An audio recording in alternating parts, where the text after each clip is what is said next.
આસો મહિનાના પહેલા દિવસે અને નવલી નવરાત્રીના પ્રથમ નોરતે રાજ્યમાં હજુ પણ વરસાદી માહોલ જામ્યો છે। ત્યારે વડોદરા શહેરમાં છેલ્લા 2-3 દિવસથી વરસાદ પડી રહ્યો છે। આ સાથે જ ઉપરવાસમાં પણ વરસાદ પડ્યો હતો। ત્યારે વડોદરા શહેરની મધ્યમાંથી પસાર થતી વિશ્વામિત્રી નદીના જળસ્તરમાં અચાનક વધારો થયો છે।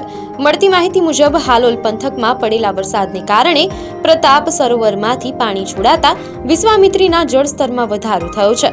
કાલાઘોડા સર્કલ પાસે વિશ્વામિત્રીનું સ્તર 11 ફૂટે પહોંચ્યું છે। જો કે વિશ્વામિત્રીનું વધતું જળસ્તર શહેરીજનો માટે ચિંતાજનક નથી।